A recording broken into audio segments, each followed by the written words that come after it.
Hey guys, today we're going to be talking about some Batman comics and story arcs that I think could be adapted into the next Arkham game and could work really well. Now, some of these would work really well as Arkham Origin sequels, some of them would work really well as Arkham Knight sequels, and I think some of them wouldn't necessarily work as either, but they could work in a DLC. And the first one of DLC that I'd like to see is Batman Year One. Now, Batman Year One, they could do some interesting things with the gameplay, they could do some interesting things with the mechanics, the characters, the interactions, but I feel like they'd have to regress it so much, and most of the interesting characters don't really come in until Arkham Origins or later anyway.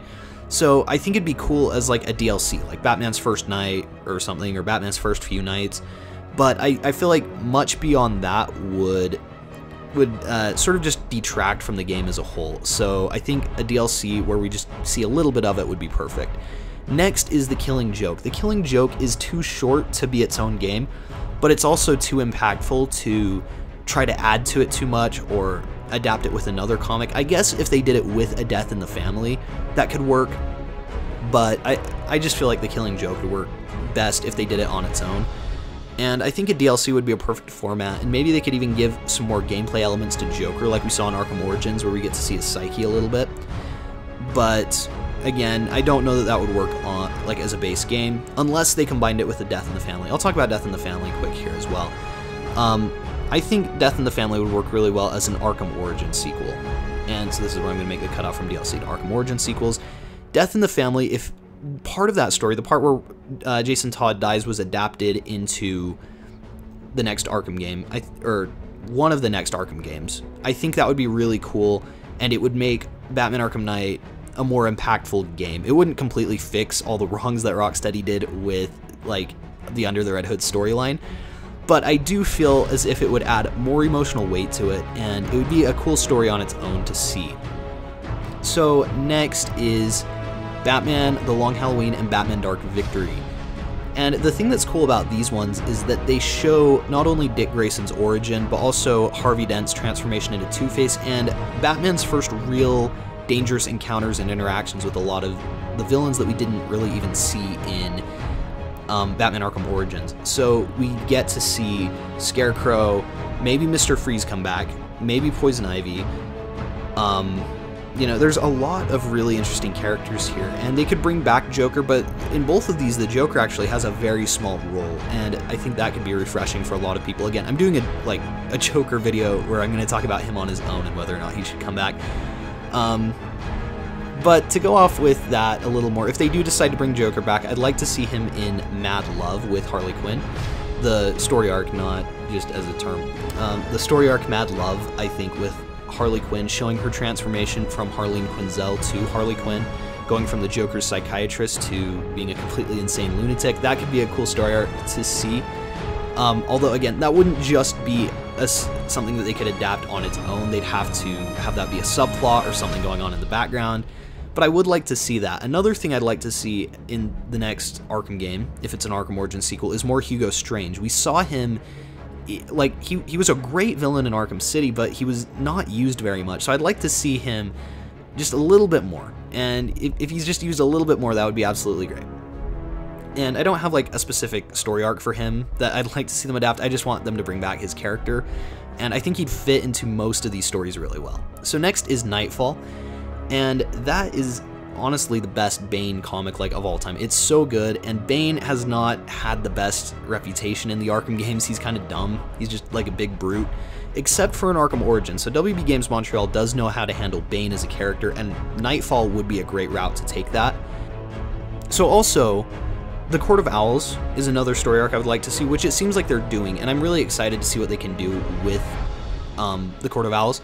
I think it will be a cool change of pace for these games, something we haven't really seen before, and also I think that it would be great if they had the League of Assassins come in here.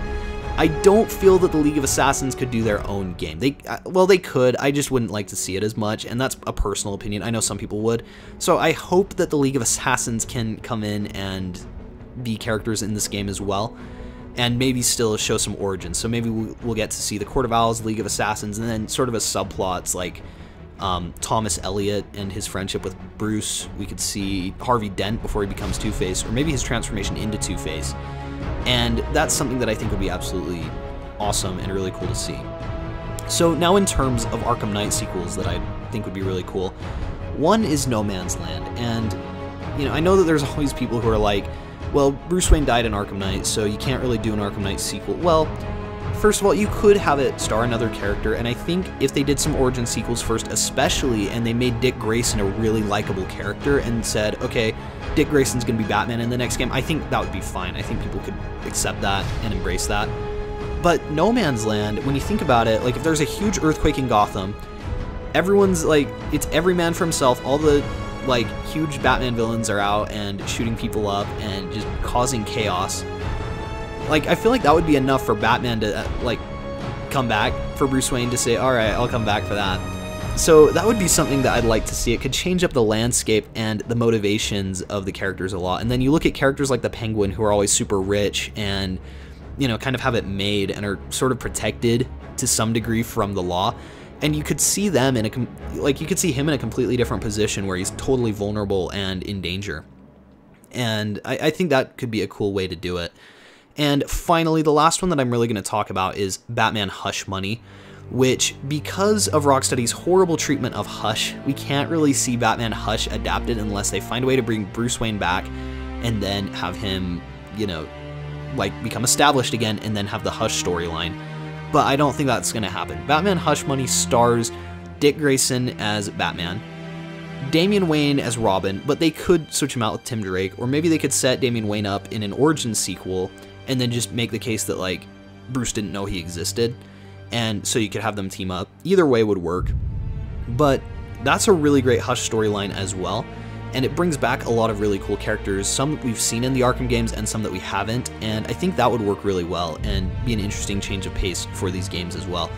I guess the honorable mention that I'll say here is Batman War Crimes, and that one, the only reason I say that is because Black Mask was not done justice in Arkham Origins, and that game would let him be the main character without having Joker be pretending to be him. It would be a Roman Sionis story. Again, this would have to be an origin sequel since he got killed in the Night DLC. But I would really like to see his character get one more really good shot as well to be a great villain and a great character. But anyways, that is my pick for the comics and story arcs that I would like to see adapted into the Arkham universe. Which ones would you guys like to see? Do you agree with my list? Are there some you'd add? Please be sure to like and subscribe if you enjoyed the video, and thanks you guys so much for watching. We'll see you guys in the next one.